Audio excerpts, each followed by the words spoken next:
When this first started, this is a worldwide project by engineers and also the musicians who were going to sell these products that the engineers built. And they call them MIDI. If you look there at the top line there on this one, it says General MIDI. That's extremely important. If you're going to buy a device, buy one that's got GM on, General MIDI. Okay. If you look at the keyboards, most of mine anyway, and most of them will have General MIDI. What that means is that this commission, way back when, decided on a lot of things that were going to be standard around the world. So if they made one in Germany, it would be the same as if they made it in Japan, or made it in the United States, whatever. So the grouping there, if you look down at the change map, program change map they call it, you'll see all the voices that they decided were commonly used in our Romance language music. So obviously the piano's been around in a lot of cultures for a long time, so the first grouping, if you look at the group above, 1 through 10, is piano. Actually 1 through 8 they've got piano. So if you look down, you'll see there the one below, they've got all kinds of instruments. So the instruments that we will zero in on in this 3-month section is the violin, the trumpet, the piano, the accordion, and the organ. So only 4 of those. Now you can see they grouped them. Chromatic percussion. Chromatic percussion, anybody know what that is? If you go to a football game, you'll see it. Right down to the front are all the marimbas and the xylophones. And that means it's percussion, which means they hit it hard, that percussive, but it makes a chromatic scale. So they can actually play music on it as compared with a drum, which is generally speaking non-chromatic. Okay? Then comes the organ. The organ kind of follows the piano because they're similar instruments, 17 to 24. Then 25 to 32 is a guitar, 33 to 40 is basses, and there's different kind of all these instruments, so that's why they have several numbers. Strings, the strings you could have a violin, a viola, a cello, or a stand-up bass. So the strings are 41 to 48. Brass is the next one there that we're going to cover, 57 to 64. Brass are your trumpets, which is high, euphonium, which is middle, and your tuba, the sousaphone, which is your bass. And then reed instruments. Reed instruments are your saxophones, clarinets. And then as you go down, they have different things. A synthesizer. I'll pick up the handout there. Okay. Sign in. Synthesizers is a way to make music electronically, so they call it synthesizer, S-Y-N-T-H. And that goes through 104. Then 105 is kind of my world of folk music, which is called ethnic music. So that's the music that's used by the Czechoslovakians for polkas, the Germans for landlers, the Austrians and so on, and the different instruments used by very specific groups. Such as a mariachi group uses a guitarrón. So there they have the ethnic instruments. And again, some committee sat somewhere in the world and made the decisions which one would be included in the 128 sounds that they were going to come up with. Then come the sound effects. So I don't know if they got tired at the end of the day or whatever, but under sound effects, for some reason, if you look down there at 122, you'll see breath noise. 123, seashore. 124, a bird tweeting. 125, a telephone ring, which is kind of like what we're doing now with a ringtone for phone. 126 is a helicopter. 127 is applause. And 128 is a gunshot. So for some reason they put in these sounds. Now, interesting enough, I have heard these sounds used in music. In military and patriotic music at a funeral, they'll have taps played. They'll have a firing squad shoot. And then they may have somebody at applause in an auditorium, whatever. So you can actually integrate these into your program. Any questions on that so far? Okay, that's how you're going to make the sounds to come out of that keyboard. So the first one you've got to get past is a piano. That's usually number 1, and that's the first one that will come up there. Okay? What I'm going to do now is go through a keyboard. This is a MIDI electronic keyboard, and as I said before, it's extremely powerful. It's got a lot of stuff built into it, and most people hardly ever use most of it. But you should understand at least how to get out of it what you want. In our case, as said, hopefully, we'll be able to play Silent Night with violin sound. Maybe some mariachi music with a trumpeted violin. Maybe Silent Night with an organ sound. So you hear the difference and see the difference in the styling of the music and the technique.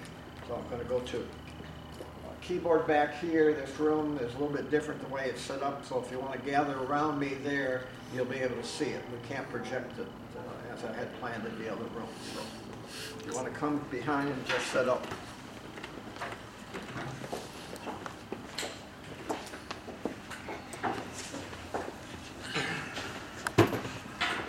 If you need a chair, you can bring a chair with you. Okay, Roy, maybe I ought to get back here. This is one of my older keyboards, but I do like it. Okay, so I tend to use it for demonstration. So somewhere on the keyboard, you're going to have something that tells you what numbers. You're going to have to push in numbers. 1 for piano, 72 for clarinet, or whatever. So somewhere on one of the keyboards or your keyboard, you'll have something that gives you a number. Okay, so that's extremely important to find it. Now, all these things are computerized, so each one of them will have a number, probably 0 through 127. So anyway, the first one that we want is voice. This says voice select. So it means we want a voice. And the voicings will probably be listed up above on your keyboard. Here are the voices, just like in the sheet of paper that I just gave you. Number 1 is a grand piano. Number 2 is a bright piano. Number 3, electronic grand piano. Number 4, honky-tonk piano. Honky-tonk piano is where they take little tacks and put them on the leather things, so you get that honky-tonk sound. So all those, and all you have to do is push this and then put in the number that you want. Okay, and let's go to organ. A drawbar organ is the old Hammond that came out around 1940s, where you had drawbars to get the different sounds. That's how they made all the different sounds back then, by changing the harmonics with a bar that you drew out and push in. So the first one is number 17. So again, we're going to go 117. Whoop.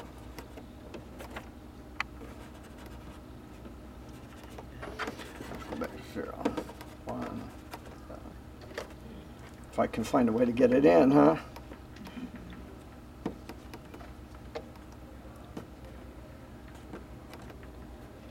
There we go. Magic. Okay, now we've got a different sound.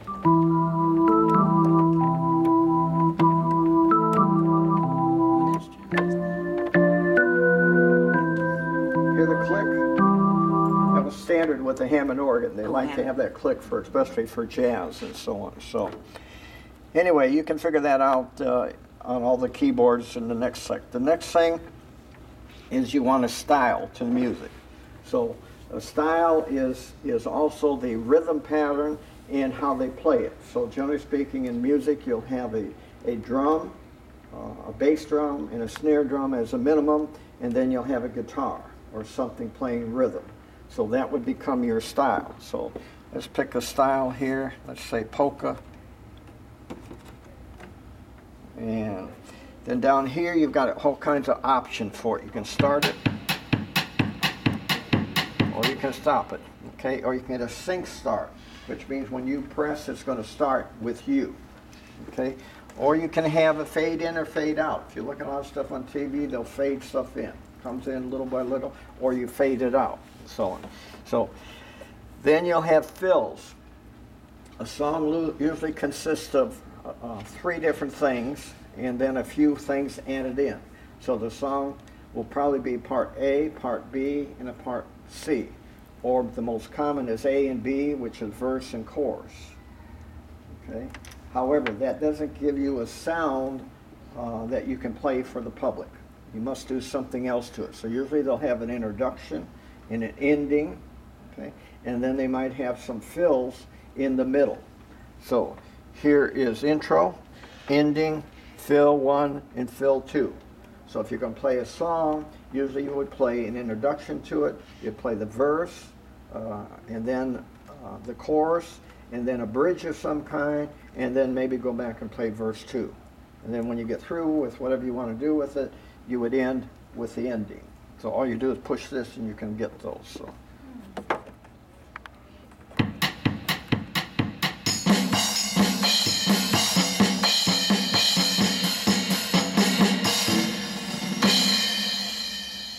That's your ending.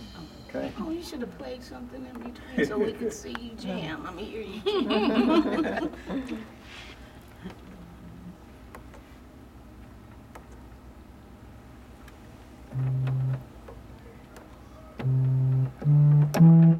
Yeah, we're not getting that one working, so let's go on. I don't want to spend a lot of time, so we got a lot to go. Oh, there we go. Start. Nice thing about computers is they tend to do what they want to do, not necessarily what you want them to do. Okay, so that's the two most important things, and a lot of them will repeat. Okay, if you don't stop, or it'll loop through. So anyway, that's the most important thing to get out of today's on your keyboards. When you go back to the keyboards, you're going to have to find some sound to do the fingering. Okay, so this is the dynamics of working the keyboard. Okay. Let me just play you something so you can see what a device like this can do. Now, you're not going to get there in a month. I want to be able to.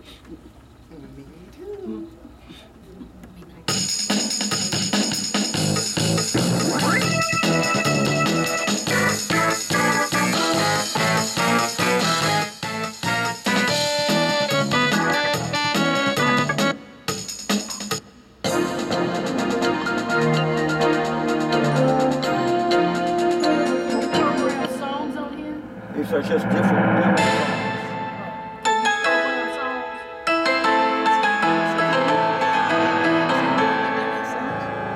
Here's one. A good piano song. $120. She said if you can add while they're playing, you can make your own. Yeah. Not on this one so much, but generally speaking you can. Okay. Yes, I'll show you my other one. Okay. But you can do it here too.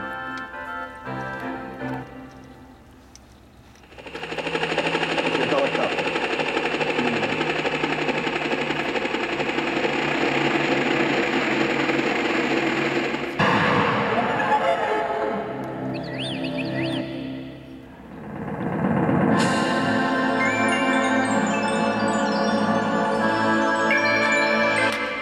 Okay, so that's a demo on the power of this little device.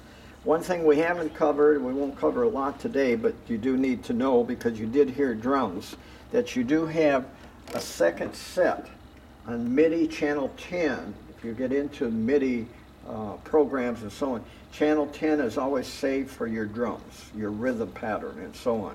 So you can actually push a drum sound, if I can find it, and it changes everything now from sounds, chromatic sounds, to drum sounds. So,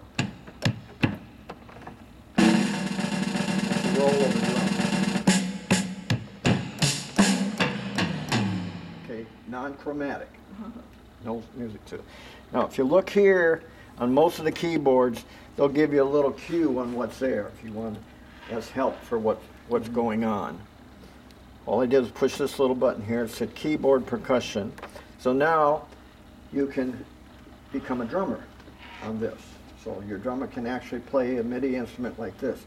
And the advantage of MIDI instruments is that they can be connected together. Okay, that's why you see on stage, most people who play keyboards now don't have one keyboard. They have at least two, if not three. sometimes 4. They'll stack them up. And you can take your wires, later on we'll get through the back of and the guts of these things, where you can connect these things together. So if this were a drummer, he can push this through the other ones to the sound system. A lot of these have a sound system only for you to hear. But if you're on stage or playing with a group, they'll have a big sound system for the whole auditorium. So you go MIDI in and a MIDI out, and they can loop through and then end up all together at the other end. And so you would have a MIDI in and a MIDI out and a through. So if you buy a cheap keyboard, you'll have in and out, but you won't have through. So if you buy a little bit more expensive, let's say $100, $20, $150, you'll probably have a through. Okay? And what the through allows you to do is push it through other instruments without affecting this one. In other words, you don't want the drummer to be coming out here. You want it coming out of the big sound system, so you just loop them through. Okay. This is the MIDI part of it here that allows you to do different things when you get into the MIDI world. But just as a keyboard, then you can actually memorize what you're doing. So if you want to practice something and see how good you are, or if the teacher wants to listen to you, you push this and it memorizes it. So you can memorize and then play it back and so on. Oh, okay. Or you can push it through other systems. In some labs that came out for schools, that have like 3 keyboards and a teacher up here. And the teacher could have things pushed up to the teacher's keyboard through the system. So they could listen to this one or that one or whatever. They used to call those music labs. Okay, any questions? You may have also, this here changes it, so it's another way to change the numbers, or you can put them in yourself. Okay. What are the numbers for? The numbers are on that sheet of paper that I gave you. Okay. If you look at the sheet of paper, you'll have the groupings. Piano is the first group, and then you go on chromatic percussion, and then the third group will be organ. So these are groupings here. Okay. So if you put in number 17 or number 72, that'll be a clarinet sound. Okay? So the other thing we don't do a lot with, unless you all really like rock and roll, which I'm not a rock and roll fan, so, but most of them will have a pitch blend. What this does,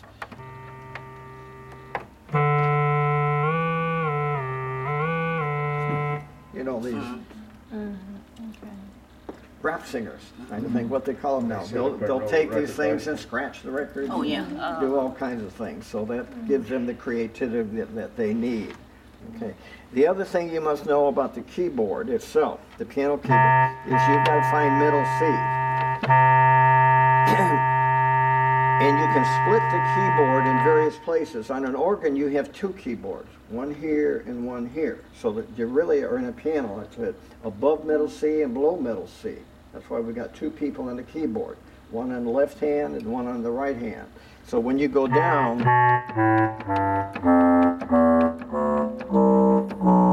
okay, that keyboard is not split. Let's see if we can find one that's split.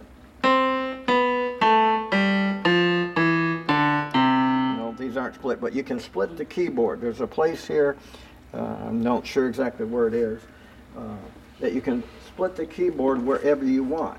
If you're playing a trumpet sound, for example, this is middle C. A trumpet only goes down into this area here. Okay? Or violin. Violin, generally speaking, is E, A, D, G. So you don't want the violin down here. What you want down here is a bass and guitar. Right? So you want to split the keyboard, maybe here or here. So this will be your violin, and this will be the drum section. As this, you've got 2 keyboards.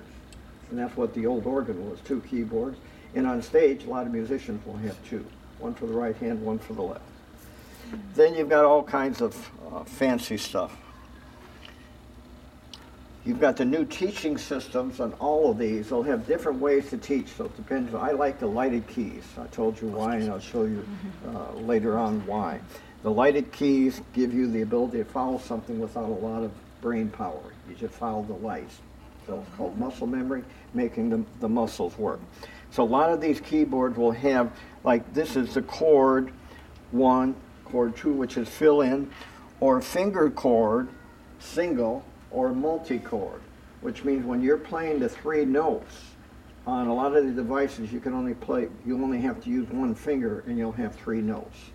So they've made it extremely easy for people to learn to sound good very quickly on the devices if you really want. That's what we want. That's not good for learning, but it is good to sound good quickly. What light were you talking Pardon? about? What light was you talking about? Here, It'll light where up. it says fingering, chord 1, chord 2, single. So if you put down 3 on here, you different multi-chord or full chord. Full chord would be however you play it. So, okay? Let's get rid of that. Okay, then volume on and off. Okay, stop it. Any questions? Now, if you did spend that, of course,